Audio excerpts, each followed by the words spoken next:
आज मेरी बारात का दिन था। हर तरफ हलचल का माहौल था। आज मैं इस घर से विदा होने वाली थी। ये पल मेरे लिए बहुत दर्दनाक था। हाँ, मैं शादी करना चाहती थी, अपना घर बसाना चाहती थी। मेरी माँ और मेरे पापा भी मेरी शादी को लेकर परेशान थे, लेकिन आज इस घर से जाना मेरे लिए बहुत ही मुश्किल था। मेरी आंखों से आंसू लगातार बह रहे थे। मैं लगातार सुशांत को ढूंढ रही थी। वही तो मेरा सबसे अच्छा दोस्त था, मेरा क्राइम पार्टनर।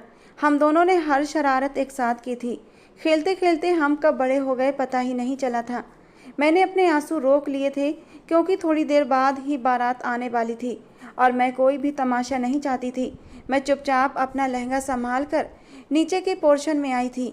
मैंने चाची की तरफ देखा और सवालिया नज़रों से पूछा, सुशांत कहाँ है? मैं उसे कब से ढूंढ रही हूँ, समय हो गया है और वो लड़का यूँ शादी से गायब है, अभी तक मेरे सामने नहीं आया।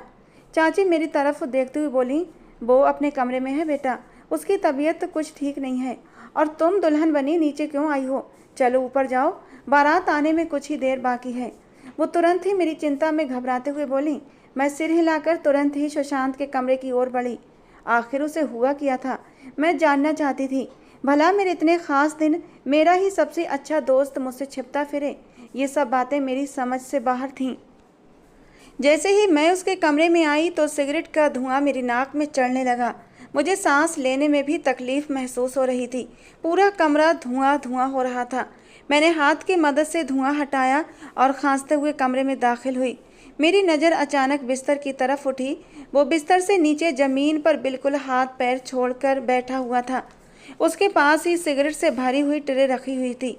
मैं तुरंत ही भागकर उसके पास आई और उसका हाल देखकर मेरा दिल दहल गया था। उसकी आंखें सुर्ख लाल हो रही थीं।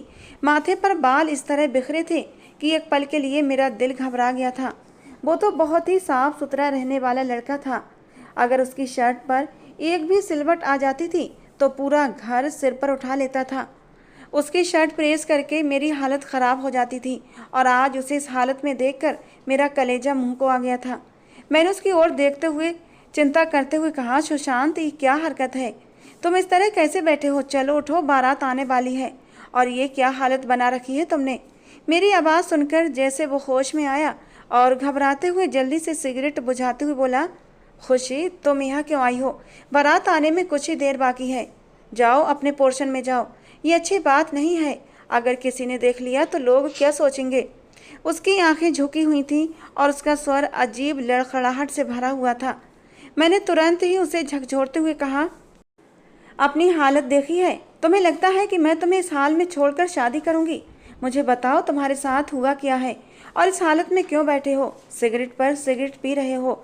मैं जाकर अभी चाचू को तुम्हारी हरकतें बताती हूँ। ये कहकर मैं उसकी तरफ देखने लगी, जबकि वो बिल्कुल निष्प्राण हालत में नीचे नजरें किए बैठा था।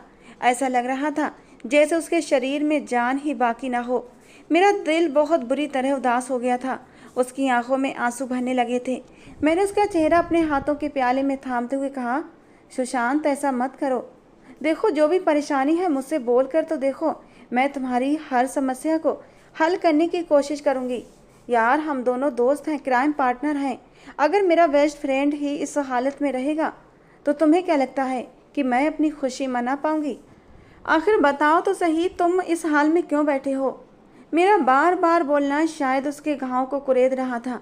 अचानक ही उसने मुझे अपने सीने से लगा लिया और ज़ोर ज़ोर से रोने लगा। उसकी घुटी घुटी सिसकियाँ मेरे दिल में तूफान पैदा कर रही थीं। धीरे धीरे मैं उसके बालों में हाथ फेरकर उसे चुप कराना चाहती थी, लेकिन वो बिल्कुल काबू में नहीं आ रहा था। एकदम से वो मुझे अपने में समा लेना चाहता था और अचानक ही वो इतनी ज़ोर से चिल्लाया कि मेरी चाची भी कमरे में आकर हमें नमी भरी आंखों से देखने लगीं। मेरा हाल भी उससे अलग नहीं था। शायद वो मेरे जाने की वजह से इतना उदास हो रहा था, लेकिन अब तक मैं असल हकीकत से अनजान थी। मैंने उसकी ओर देखा और उसका हाथ पकड़ते हुए कहा, तुम इस तरह क्यों कर रहे हो? क्या हुआ है बताओ तो सही।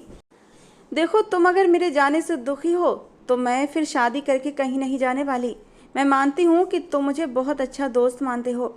मेरे बिना तुम बिल्कुल अधूरे हो, लेकिन तुम्हें इस तरह उदास करके मैं अपनी ज़िंदगी नहीं बिता सकती। मैं रूठ कर सोफे पर जा बैठी थी। सुशांत मेरी तरफ बेबसी से देखने लगा। तभी पीछे से चाची की आवाज़ मेरे कानों से टकराई और मैंने हैरानी भरी नज़रों से सुशांत को देखा। जैसे जैसे चाची मुझे सच से अवगत कराती जा रही थी, मुझे अपने हाथ पैर सुन्न होते महसूस हो रहे थे। और आखिरी बात जो चाची ने कही, उसके बाद मैंने सुशांत के मुंह पर एक जोरदार थप्पड़ मार दिया। वो मुझे हैरान नज़रों से देख रहा था। मैंने उसका कॉलर पकड़ कर झकझोर दिया और कहा, आइंदा मेरी आंखों के सामने आने की ज़रूरत नहीं है तुम्हें। बेवकूफ़ हो तुम एक नंबर के। ये सब कुछ तुम पहले भी कर सकते थे, लेकिन नहीं, हर बार की तरह इस बार भी देर कर दी और तुम्हारी देरी की वजह से ही ये सब कुछ हुआ है। अब सारी ज़िंदगी यहीं बैठो और मातम मनाओ। इसके बाद मैं वहाँ ठहरी नहीं थी, बल्कि रोते हुए अपने पोर्शन में आ गई थी। चाची की बातें सुनकर मुझे अपना आप बेजान लगने लगा था। मैं अपने कमरे में जाकर खूब रोई थी, इतना कि मैंने अपना सारा मेकअप ख़राब कर लिया था। थोड़ी देर बाद ही मेरी माँ कमरे में आई और मेरी हालत देखकर परेशान हो गई। उन्होंने कहा, खुशी, ये तुम क्या कर रही हो? मेरी गुड़िया, ये दिन तो हर लड़की पर आता है, तुम क्यों इतना परेशान हो रही हो? उन्होंने मेरी हालत देखकर कहा, देखो थोड़ी देर में ही बारात आने वाली है, लेकिन तुमने अपना पूरा मेकअप ख़राब कर लिया है। मेरी माँ मेरे आंसू पोंछते हुए बोली और मैं उनके सीने से लगकर और भी ज़ोर ज़ोर से रोने लगी। मुझसे सुशांत की हालत देखी नहीं जा रही थी और ऊपर से चाची की बातें मेरा दिल तोड़ गई थीं। मैं इस हाल में विदाई नहीं करना चाहती थी, लेकिन परिवार की बदनामी के डर से मैं चुप हो गई थी। मेरी माँ ने तुरंत ही मेरी एक कजिन को बुलाकर मेरा मेकअप ठीक करने के लिए कहा और मुझे अब और न रोने की हिदायत देकर वो बाहर मेहमानों के बीच चली गई थी। थोड़ी देर बाद ही बारात आने की हलचल शुरू हो गई थी। मेरी आंखों से आंसू लगातार बह रहे थे। दिल चाहता था कि अभी के अभी सब खत्म हो जाए, लेकिन अब शायद ये मुमकिन नहीं था। उसने बोलने में बहुत देर कर दी थी और अब पानी सिर से ऊपर गुजर चुका था। थोड़ी देर बाद ही पंडित जी आ गए थे। उनके साथ सुशांत और चाचू भी थे। चाचू और पापा तो खुश नजर आ रहे थे, लेकिन सुशांत की लाल आंखें और उदास चेहरा ये बताने के लिए काफ़ी था कि अगर अभी किसी ने उसे गले से लगा लिया तो वो फूट फूट कर रो पड़ेगा। जो नज़ारा मैंने अपनी आंखों से देखा था वो मुझे बेचैन कर रहा था और मुझे सुशांत की हालत पर तरस आने लगा था। जैसे ही पंडित जी ने कहा कि दूल्हा दुल्हन को मंडप में लाकर बिठाओ, शादी का मुहूर्त हो चुका है, तो जैसे ही सब कुछ ख़त्म होता हुआ महसूस हो रहा था। ऐसा लग रहा था जैसे शरीर से जान निकल रही हो। सब कुछ ख़त्म हो गया था। मेरे मुंह से कोई भी शब्द निकल ही नहीं रहे थे। मुझे अपना आप ख़त्म होता महसूस हो रहा था। कब मेरे पति ने मेरे मांग में सिंदूर भरा और कब मेरे गले में मंगलसूत्र पहनाया, मुझे कुछ भी खबर नहीं थी। मेरे दिल में एक अजीब सी बेचैनी घर कर गई थी। ऐसा लग रहा था सब कुछ तहस नहस कर दूं और भागकर सुशांत की बाहों में लिपट जाऊं और सबसे चीख चीख कर कह दूं कि मैं कहीं भी नहीं जाने वाली। सुशांत ही मेरा सब कुछ है और मैं इसी के साथ अपनी पूरी ज़िंदगी गुजारना चाहती हूँ। लेकिन अब इस सब का कोई फ़ायदा नहीं था। सुशांत ने बहुत देर कर दी थी और मैं भी तो कितनी बेवकूफ़ थी, अपने दिल में दबी इस मोहब्बत को पहचान ही नहीं पाई थी। मैं तो बस इसे सच्ची दोस्ती का नाम देती चली आई थी और मैं अपने माँ बाप के घर से विदा होकर अपने पति के घर की ओर रवाना भी हो गई। जब मुझे उस घर से विदा किया जा रहा था तो मेरी आंखें बस सुशांत को ही ढूंढ रही थीं, लेकिन वो मुझे कहीं नज़र नहीं आया। यकीनन वो छिप गया था। वो मुझे विदा होता नहीं देख सकता था। गाड़ी में अपने पति के बगल में बैठकर भी मेरे ख्यालों में बस सुशांत था और जो बातें चाची ने उसके बारे में बताई थीं, उन्होंने मेरे होश उड़ा दिए थे। चाची का कहना था कि वो मुझसे मोहब्बत करता है, मेरे इश्क में दीवाना हो चुका है और मुझे खोने के एहसास से इस तरह की हरकतें कर रहा है। मैंने कई बार इस लड़के से पूछा था कि क्या तुम खुशी से शादी करना चाहते हो, लेकिन उसने हमेशा इनकार किया था। उसका कहना था कि नहीं, खुशी मेरी दोस्त है, खुशी मेरी क्राइम पार्टनर है। हाँ, वो मेरी दुश्मन बन सकती है, लेकिन बीवी नहीं। हम दोनों कभी एक नहीं हो सकते। उसकी सोच अलग है और मेरी सोच बिल्कुल अलग। हम दोनों एक दूसरे के लिए नहीं बने हैं। हाँ, हमारी दोस्ती बहुत मिसाल है, लेकिन हम शादी नहीं कर सकते। लेकिन जब से तुम्हारा रिश्ता तय हुआ है, उसका हाल ऐसा ही हो गया है। ना कुछ खाता है, न पीता है और ना ही किसी से बात करता है। मैंने वजह पूछी तो उस समय चुप रहा और तुम्हारी मेहंदी वाले दिन मेरे पैरों में बैठकर अपनी मोहब्बत का इजहार कर रहा था कि वो तुम्हारे बिना नहीं रह सकता, उसका तुम्हारे बिना गुजारा नहीं है। ये बातें सुनकर मुझे भी गुस्सा आ गया था। मैं तो अपने हाल से अनजान थी। अगर उसे पता चल चुका था कि वो मुझसे मोहब्बत करता है तो भला उसने इसका इजहार क्यों नहीं किया। और आज इतनी देर हो गई कि मैं किसी और की बीवी बन चुकी थी। अब कोई फ़ायदा नहीं था। मुझे बस अपने पति के बारे में ही सोचना था।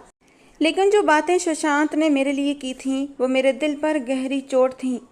मुझे किसी भी तरह सुशांत को भूलकर अपने पति राज के साथ ही अपना जीवन बिताना था।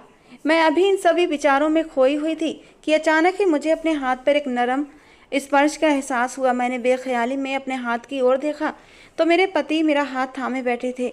मैं कुछ कहती उससे पहले ही उन्होंने मुझे अपने पास खींचते हुए मेरे कान में धीरे से कहा, किस ख्याल में गुम हैं आप? हम आपके साथ बैठे हैं, लेकिन लगता है आप तो अभी तक अपने मायके से निकल ही नहीं पाई हैं। ये सुनकर मैं फ़ौरन ही संभल गई और अपनी नज़रें नीचे कर लीं। वो मुझे अपने पास ही लगाए रखे थे। थोड़ी देर बाद ही उनका घर आ गया। मेरा स्वागत बहुत ही शानदार तरीके से किया गया था। फूलों की पंखुड़ियाँ बरसाई गईं, दीप जलाए गए। उस घर की दहलीज पर कदम रखने से पहले ही मैंने अपने दिमाग को हर उलझन से आज़ाद कर लिया था और सिर्फ अपने पति राज के बारे में सोचने लगी थी, क्योंकि अब कोई फ़ायदा नहीं था सुशांत के बारे में सोचने का। वो मेरी ज़िंदगी नहीं था। मेरी ज़िंदगी अब सिर्फ मेरा पति राज था और मुझे उसके साथ ही अपनी उम्र गुजारनी थी। इसलिए मैंने सारी बातों को झटक दिया और राज के साथ एक नई ज़िंदगी की शुरुआत करने के लिए उनके घर में कदम रख दिया। लेकिन मैं इस बात को पूरी तरह भूल चुकी थी कि जो लोग आपके दिल में होते हैं उन्हें कितना भी मिटाने की कोशिश करो, वो चाह कर भी आपसे दूर नहीं रह सकते। घर में आने के बाद सबसे पहले मेरी मुंह दिखाई की गई, उसके बाद कुछ रस्में अदा की गईं और फिर मुझे मेरे पति के कमरे में मेरी ननद बिठाकर चली गई थी। परंपरागत दुल्हनों की तरह मैं घूंघट ओढ़कर बैठी थी और उस समय भी मेरे दिमाग में सुशांत और उसकी हरकतें ही चल रही थीं। चाहते हुए भी मैं उसे अपने दिमाग से निकाल नहीं पा रही थी। हम दोनों बचपन के साथी थे। सुशांत को मेरे चाचा और चाची ने बचपन से ही पाल पोस कर बड़ा किया था। चाचा और चाची की कोई अपनी औलाद नहीं थी। कोई डॉक्टर, कोई बाबा, कोई वैद्य हकीम ऐसा नहीं था जहाँ चाचा चाची ने अपना माथा न टेका हो। लेकिन उनकी किस्मत में उनकी औलाद नहीं लिखी थी, सो उन्हें अपनी औलाद न मिली। चाचा चाची ने भी सब्र कर लिया और भगवान ने उनके सब्र के रूप में सुशांत दे दिया। सुशांत की माँ सुशांत को जन्म देते समय मर गई थी और सुशांत के पापा चाचा की फैक्ट्री में काम करते थे। सुशांत उस समय सिर्फ 3 साल का था। वो अपने पापा के साथ ही फैक्ट्री आया करता था, क्योंकि घर पर उसकी देखभाल करने वाला कोई नहीं था। और फिर एक दिन कुछ ऐसा हादसा हुआ कि सुशांत इस दुनिया में बिल्कुल अकेला रह गया। उसके पापा की एक ख़राब मशीन से काम करते वक्त हादसाई मौत हो गई। किसी को पता नहीं था कि वो मशीन ख़राब है और अनजाने में सुशांत के पापा उस मशीन से काम करने लगे थे और अचानक ही भगवान को प्यारे हो गए। सुशांत उस समय सिर्फ 3 साल का मासूम बच्चा था। चाचा सुशांत को यूं अनाथ नहीं छोड़ सकते थे। उस मासूम को चाचा अपनी आगोश में समेट कर घर ले आए और सारी कहानी चाची को सुनाई। चाची ने भी सुशांत को अपनी बाहों में भर लिया। उसके माथे को चूम कर बोली, सुशांत आज से मेरा बेटा है। और बाकी चाचा और चाची ने सुशांत को बिल्कुल अपने सगे बच्चों की तरह पाला था। और फिर जब सुशांत 5 साल का हुआ तो मेरा जन्म हुआ था। सुशांत तो बहुत खुश था, क्योंकि सुशांत के अलावा घर में कोई दूसरा बच्चा नहीं था। बचपन से ही उसने मुझे अपने साथ खिलाना और अपने साथ रखना शुरू कर दिया था। बचपन से हम कब जवानी की दहलीज पर पहुंच गए पता ही नहीं चला। लेकिन सुशांत की और मेरी दोस्ती दिनों दिन बढ़ती ही चली गई। हम दोनों की दोस्ती इतनी गहरी हो गई थी कि हम एक दूसरे के बिना खाना तक नहीं खाते थे। हम 2 जिस्म और एक जान बन चुके थे। वो बहुत गुस्से वाला था। उसे हमेशा तवज्जो चाहिए होती थी। अगर उसे नज़रअंदाज किया जाता तो उसे बिल्कुल पसंद नहीं था और मेरी आदत में शामिल था कि मैं कभी भी कितना भी गुस्सा हो जाती, हमारी कितनी भी लड़ाई क्यों ना हो जाती, मैं उसे नज़रअंदाज नहीं करती थी। और शायद यही वजह थी कि हम दोनों एक दूसरे के बेहद करीब थे। वो गुस्सा करता और मैं बर्दाश्त कर लेती। वो सुनाता था और मैं चुपचाप सुन लिया करती थी। वो बहुत बोलता था और मुझे उसका बोलना बहुत पसंद था। हम दोनों अपने दिल की हर बात एक दूसरे से शेयर करते थे, लेकिन कभी भी हमने एक दूसरे के बारे में नहीं सोचा था। कई बार वो हंसकर कहता, आईने में अपनी शक्ल देखी है तो उससे भला कौन शादी करेगा। और मैं भी मजाक में कह दिया करती थी, कोई बात नहीं, अगर कोई शादी ना करे तो तुम ही कर लेना। वो हमेशा मजाक बनाते हुए कहता, हरगिज नहीं, तुम इस दुनिया की आखिरी लड़की भी रही तब भी मैं तुमसे शादी नहीं करूँगा। मैं कहाँ गोरा चिट्टा खूबसूरत हैंडसम लड़का और तुम कहाँ काली कलूटी एकदम मामूली सी। वो मेरे हल्के बादामी रंग पर चोट करते हुए कहता तो मैं चिढ़कर उसकी पीठ पर एक घूंसा जमा देती। लेकिन आज उसकी हालत देखकर मुझे समझ आ गया था कि सच्ची मोहब्बत ऐसी ही होती है जो बिना बोले ही की जाती है। उसे दर्द में देखकर मुझे अपने अंदर तक दर्द महसूस हो रहा था। कहने को तो ये मेरी सबसे हसीन रात थी, मेरा सबसे खूबसूरत दिन था, लेकिन मैं अंदर से बिल्कुल भी खुश नहीं थी। अब मैं किसी को अपना दर्द नहीं बता सकती थी। मुझे अपनी शादी की जरा भी खुशी नहीं हो रही थी। बस दुनिया दिखावे के लिए सबको देखकर मुस्कुरा रही थी। अभी मैं इन्हीं बातों में मगन थी कि अचानक मेरे पति ने मेरी आंखों के सामने चुटकी बजाई। वो कब कमरे में आए मुझे इसका पता भी नहीं चला। सुशांत के ख्यालों में इस कदर खोई हुई थी कि मुझे अपने पति के आने की भी खबर नहीं हुई थी। वो मेरी तरफ देखकर बोले, कहाँ गुम हैं आप? गाड़ी में भी बड़ा गुमसुम थी और यहाँ भी हाल कुछ अलग नहीं लग रहे। सब खैरियत तो है ना? उनका अंदाज बड़ा ही अजीब था। मेरे पति देखने में बेहद हसीन थे। भगवान ने उन्हें इज्जत, शोहरत, दौलत सब कुछ दिया था, लेकिन न जाने क्यों मुझे महसूस हो रहा था जैसे उन्हें बात करने का सलीका नहीं था। मैंने चुप्पी साध ली। मुझे लगा कि वो आज की रात मुझसे प्यार भरी बातें करेंगे, क्योंकि मेरी जितनी भी सहेलियां शादीशुदा थीं, उन्होंने जो भी मुझे बताया था उनमें से ज़्यादातर यही बातें थीं कि देखना, तुम्हारे तो पति तुम्हारे हुस्न के कसीदे पढ़ते फिरेंगे, आज तो तुम्हारी खैर नहीं। मगर यहाँ तो मामला ही उल्टा था। मैं जो सुनना चाहती थी उसके अलावा उन्होंने मुझसे सारी बातें की थीं। सबसे पहले उन्होंने अपनी माँ की हर अच्छाई का जिक्र किया। वो गिन गिन कर मुझे अपनी मम्मी की खासियतें बता रहे थे कि वो ऐसी हैं, उनके काम करने का अंदाज ऐसा है कि लोग उनके दीवाने हो जाते हैं। तुम भी उनसे ही सब चीज़ें सीखना और मुझे कभी शिकायत नहीं मिलनी चाहिए। मेरी माँ के बाद मेरी बहनें मुझे बहुत प्यारी हैं और तुम्हें इस बात का बहुत ख्याल रखना होगा कि मेरी बहनों की कभी कोई परेशानी का सामना न करना पड़े। माफ़ करना, लेकिन मैं अपनी बहनों के लिए कोई भी कोताही बर्दाश्त नहीं करूँगा। मैं उनका इकलौता भाई हूँ और इकलौता भाई होने के कारण मेरी बहुत सी जिम्मेदारियाँ हैं। कहने को तो मेरी नंदें शादीशुदा थीं, लेकिन वाकई में शादी से पहले जब मेरा और उनका रिश्ता तय हो रहा था तो उनकी दखलंदाजी देखकर मैं इतना जान गई थी कि मेरी नंदें मेरे घर में बहुत बोलेंगी। खैर, मैंने चुपचाप सिर झुका लिया था। वो और भी बातें समझाने लगे कि मुझे घर के सारे काम करने होंगे। अब मेरी शादी हो गई है तो जितनी भी नौकर और नौकरानियां हैं सबको फ्री कर दिया जाएगा। सब चीज़ें तुम्हें ही संभालनी होंगी। मैं घर का बड़ा बेटा हूँ, इस लिहाज से तुम घर की बड़ी बहू हो, वगैरह वगैरह। और मैं खामोशी के साथ सुन रही थी। भला मैं और क्या कहती। अचानक ही उन्होंने मेरा हाथ थाम लिया। उनका हाथ थामना मेरे पूरे जिस्म में बिजली दौड़ा गया था। मैं खामोश निगाहों से उन्हें देखने लगी। वो धीरे धीरे अब मेरे करीब आने लगे थे। उनके होंठों का स्पर्श अब मैं अपने चेहरे पर महसूस कर रही थी। मेरे पति मेरे करीब थे, मुझे अपनी मौजूदगी का एहसास दिला रहे थे, मगर मेरे ख्यालों में सिर्फ और सिर्फ सुशांत था। उसकी हालत थी, उसका रोना था। काफ़ी देर बाद मेरे पति मुझसे अलग हुए तो अजीब अंदाज में बोले, वैसे तुम बहुत ही बेकार लड़की हो। तुम्हें तो अपने पति को खुश करना ही नहीं आता। क्या तुम्हारी माँ ने तुम्हें कुछ नहीं समझाया था? मैं हैरानी से उन्हें देखने लगी। इससे पहले मैं कुछ कहती वो अपनी जगह से उठे और बाथरूम में चले गए। मैंने खुद को संभाला और उनके आने के बाद मैं भी फ्रेश हो गई। फिर चुपचाप बिस्तर पर लेट गई। मुझे लगा कि वो मुझे अपनी बाहों में भरेंगे, लेकिन वो तो करवट लेकर सो गए। क्या वो मुझसे सिर्फ अपने मतलब की बातें चाहते थे? उनका इतना ठंडा व्यवहार मुझे अंदर ही अंदर मारने लगा था। अगली सुबह जब मैं जागी तो मेरे पति कमरे में मौजूद नहीं थे। मुझे लगा शायद वो बाथरूम में होंगे, लेकिन वो वहाँ भी नहीं थे। मुझे अजीब सी बेचैनी होने लगी थी। मैंने पूरे कमरे पर एक सरसरी नज़र डाली, लेकिन मेरे पति कहीं नहीं थे। मैं चुपचाप उठी, अपनी अलमारी से कपड़े निकाले और नहाने चली गई। नहाने के बाद जब मैं वापस आई तब भी मेरे पति वहाँ नहीं थे, बल्कि मेरी ननद कमरे में बैठी हुई हमारी एक एक चीज़ को देख रही थी। मुझे उसका यूँ सब चीज़ें देखना काफ़ी नागवार गुजरा था। घर में भी मुझे एक ही बात का गुस्सा आता था कि कोई मेरे सामान को हाथ न लगाए। मुझे ये आदत बहुत बुरी लगती है और अपने पति की बहन को ये करते देख मेरा गुस्सा बढ़ गया था। लेकिन शादी के पहले ही दिन मैं कोई हंगामा नहीं चाहती थी, इसीलिए मैंने चुपचाप उसके पास जाकर बहुत ही प्यार से उसे हेलो किया, जबकि उन्होंने बहुत ही तंज भरे लहजे में मेरी तरफ देखते हुए कहा, मैडम जी, आपका मायका नहीं है, इस बात का ध्यान रखना, ये आपका ससुराल है। पहले दिन तो आपको माफ़ी मिल जाएगी, लेकिन रोज़ रोज़ का तमाशा यहाँ बर्दाश्त नहीं होगा। मेरी माँ को सुबह सुबह जल्दी उठने की आदत है और यही हाल मेरे भाई का भी है। मैं बस चुपचाप उनकी बातें सुन रही थी। आज तो मेरी शादी का पहला दिन था और इन लोगों के रवैये में इतना बदलाव आ गया था। मैं हैरान थी। मेरी ननद मेरी तरफ देखते हुए बोली, देखो, माँ ने मुझे भेजा है कि जल्दी से तैयार होकर आ जाओ। मोहल्ले की कुछ औरतें तुम्हें देखने आई हैं और सबके साथ अच्छे से पेश आना। पता नहीं तुम्हारी माँ ने तुम्हें कुछ सिखाया है या नहीं।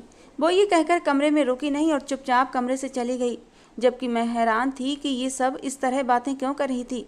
हालांकि ये मेरे पति से छोटी थी, यानी ये रिश्ते में मुझसे भी छोटी थी, तो फिर ये इस तरह हुक्म क्यों चला रही थी। मगर फिलहाल के लिए मैंने खुद को काबू किया। मैंने सोचा कि बाद में अपने पति से इस बारे में बात करूंगी। मुझे ये सब कुछ पसंद नहीं है। मुझे तो ये भी नहीं पता था कि मुझे अभी और कितना कुछ सहना पड़ेगा। जब मैं तैयार होकर कमरे से बाहर आई तो मेरी सास, नंदे और मेरे पति एक साथ मुझे घूरने में व्यस्त थे। मैं एकदम असहज हो गई और चुपचाप उनकी ओर बढ़ी। अपनी सास से आशीर्वाद लेने के लिए उनके आगे सिर झुका दिया। मुझे लगा वो मेरे सिर पर हाथ रखेंगी, लेकिन उन्होंने मेरी ओर देखते हुए कहा, बस बस ठीक है, सीधी खड़ी हो जाओ और आइंदा से इतनी देर तक सोने की ज़रूरत नहीं है। मोहल्ले की औरतें आई थीं, लेकिन तुम्हारे सोने की वजह से लौट गईं।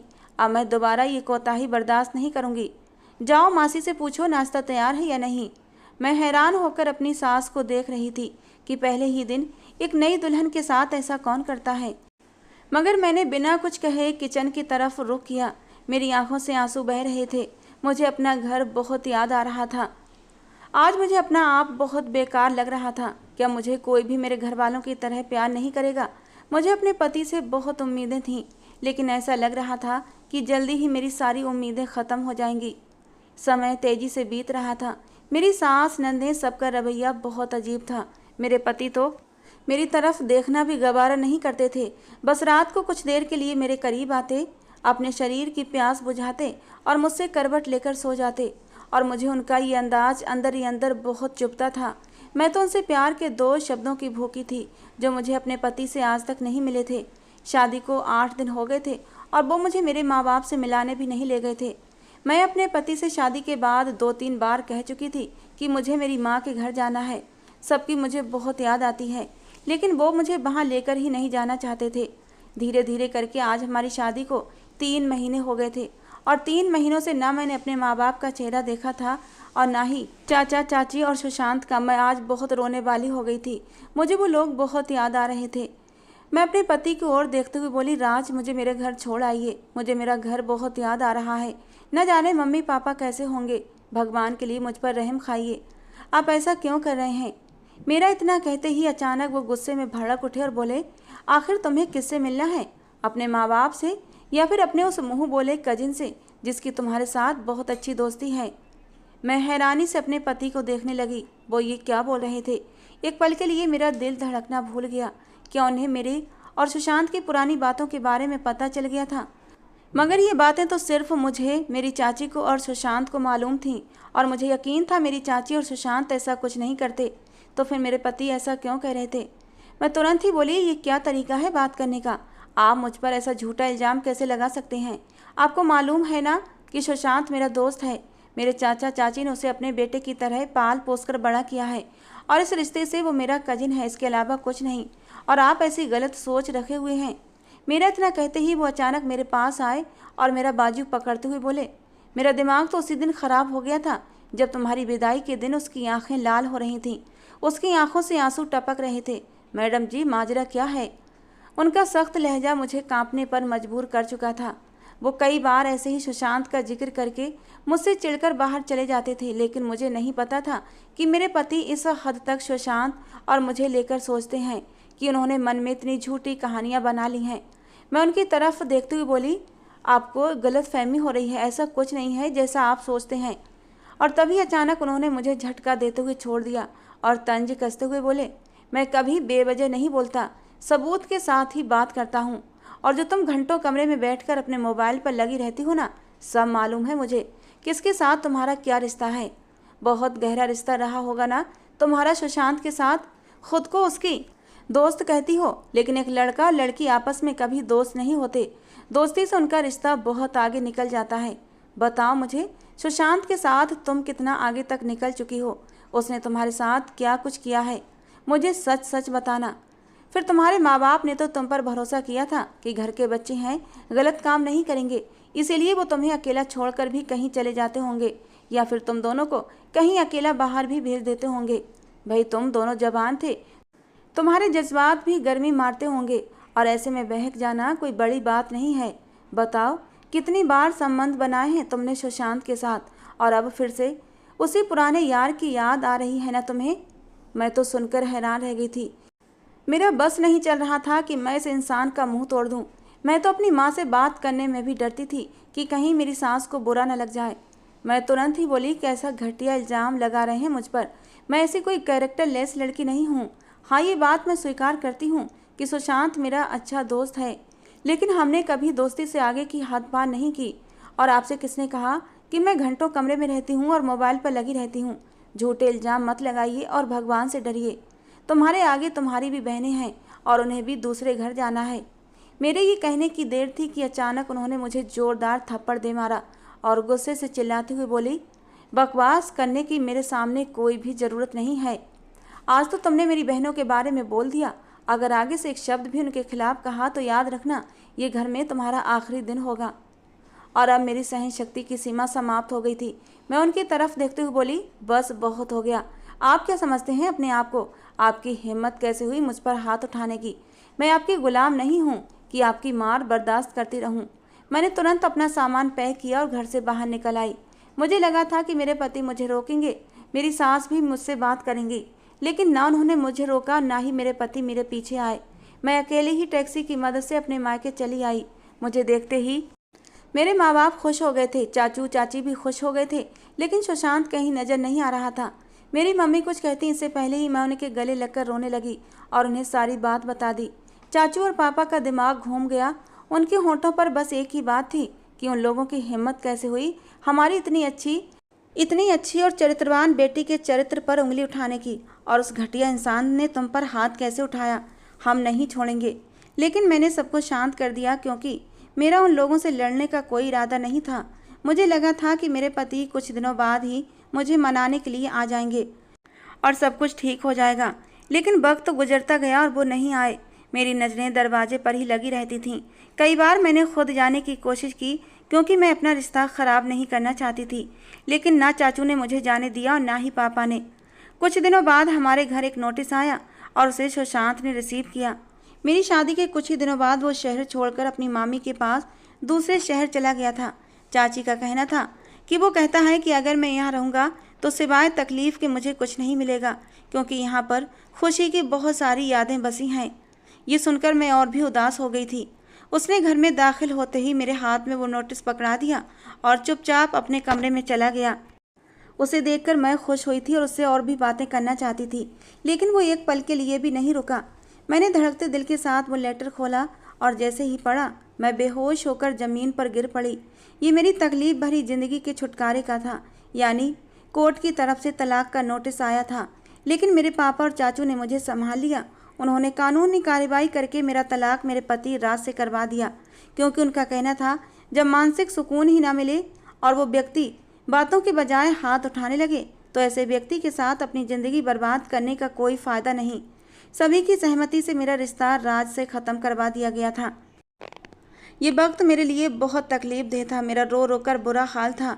मेरी माँ ने मुझे बहुत संभाला, और इस बीच सुशांत भी मेरी खैर खबर लेता रहता था और मेरे सामने आना नहीं चाहता था। लेकिन चाचू ने इस बार बड़ों का मान रखते हुए मेरी शादी सुशांत के साथ तय कर दी थी। पापा की खुशी का ठिकाना नहीं था। वे तो शुरू से ही यही चाहते थे, लेकिन अनबन के चलते उन्होंने कभी कुछ नहीं कहा था। लेकिन अब चाचू की तरफ से आया हुआ रिश्ता उन्होंने ठुकराया नहीं।